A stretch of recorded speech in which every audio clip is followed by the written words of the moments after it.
Halo, selamat datang kembali di channel United Identity, channel untuk fans Manchester United yang selalu berpikir logis dan sistematis. Oke, kali ini gue akan coba review ya pertandingan hari Minggu kemarin, semifinal Piala FA. Jadi gini, sebenarnya kan gue waktu itu bikin video preview itu kan sebenarnya hari Jumat, udah Jumat sore sih sebetulnya. Jadi gue upload Sabtu pagi, gue upload terus eh ternyata di hari Jumat malamnya itu udah ada konferensi pers, bukan konferensi pers, udah ada konferensi pers, oke fine fine aja.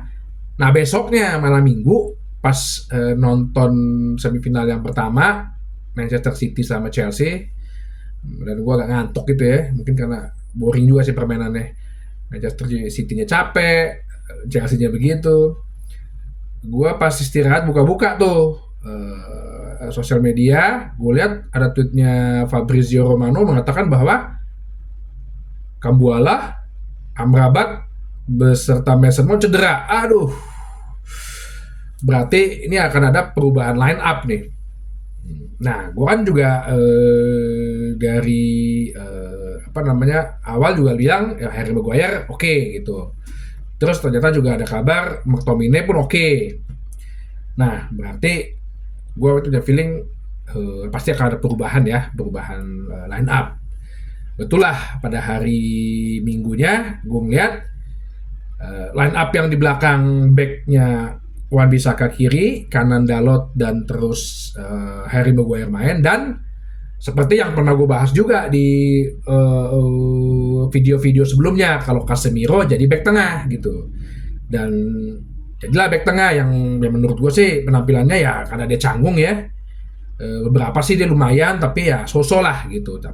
Tapi bisa aja nih kalau cedera semua back tengah itu berkepanjangan, bisa jadi sampai akhir musim Casemiro jadi back tengah. Di tengahnya ya Maino sama McTominay. Ya seperti gue bilang kan, kalau udah McTominay main ya banyak-banyak berdoa gitu. Depannya ternyata Rashford yang dipasang, mungkin Anthony belum fit banget.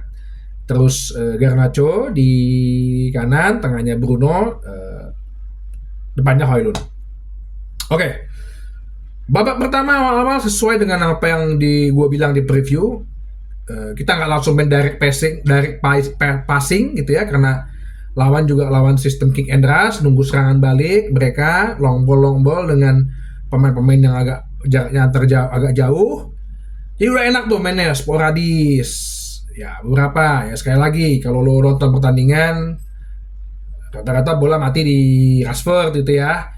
Walaupun sebenarnya pergerakan dia banyak, cuman yang gue bingung kenapa selalu dari kiri ya, nggak di kanan gitu. Apa Garnacho lagi dihukum nggak dikasih bola gitu ya. Oke. Terus sporadis serangan, ada kesempatan Rashford kontrolnya nggak bagus, Garnacho mau first time gue nggak dapet.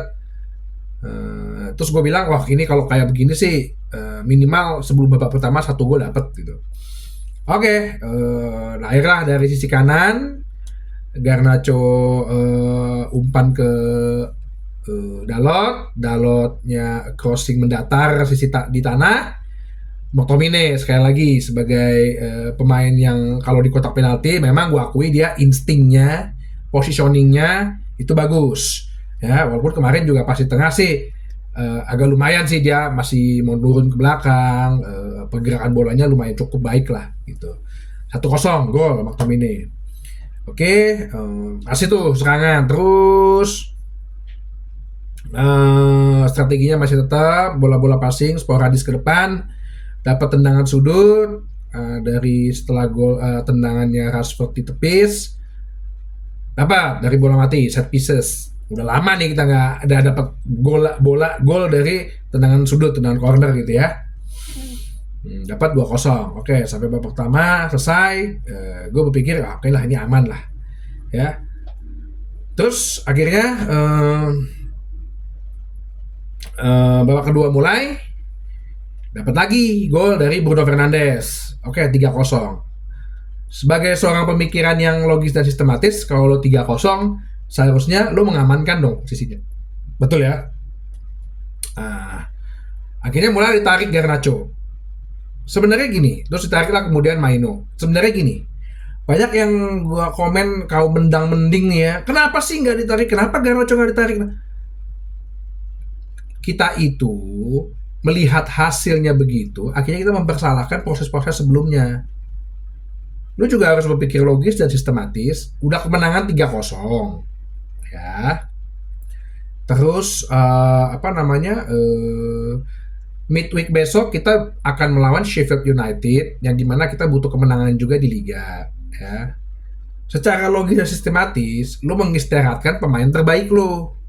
Yang saat itu adalah Garnacho dan Maino. Wajar dong. Jadi jangan langsung nyalahin goblok lah, bodoh lah, palap, aduh, logis dan sistematis, ya. Coba lo lihat tuh, jangan dalam jangka waktu pemikiran lu cuma saat itu doang, panjang gitu loh. Makanya biasakan nonton TV itu 55 inch jadi biar kelihatan semuanya, jangan TV yang kecil gitu, ya. Itu maksud dan tujuannya. Nah, masalah pemain penggantinya ternyata nggak bisa step up, tidak bisa memenuhi keinginan pelatih, tidak bisa mengaplikasikan, ya itu berarti udah salah pemain gitu loh. Jangan main langsung semua salah pelatih. Mungkin ya, yang agak gue kritisi adalah kenapa Rashford gak cepet dikeluarin. Akhirnya ketika dia cedera baru diganti. Cuma nanti akan gue bahas mungkin di satu topik tersendiri kali ya. Akhirnya dapatlah satu kebobolan. Nah, kalau lo lihat Coventry itu serang terus dari sektor kirinya Manchester United gitu. Karena mereka tahu AWB bukan bek kanan murni, pasti canggung nih. Betul. Gol pertama dari situ. Walaupun ada andilnya juga ya, Casemiro udah nggak koordinasi juga dengan Dalot ketika dia bilang ada dua pemain di kotak penalti untuk di hold, untuk tahan gitu, untuk dijaga. Dapatlah. Terus kemudian kedua dapat lagi gol Coventry ya. Berawal dari serangan kiri juga, si WB terlalu ke tengah, tendangan deflected. Oke, mungkin itu gol kira. Terus yang ketiga semua tuh dari serangan kiri lagi. Awal dari kiri terus mereka ke kanan, umpan crossing, dapatlah penalti gitu loh. Dapatlah penalti yang menurut gua juga debatable juga karena berapa menit, sejam sebelumnya kejadian sama Ashley Young, Hens gak dapat penalti, Nottingham Forest sampai dia bikin protes.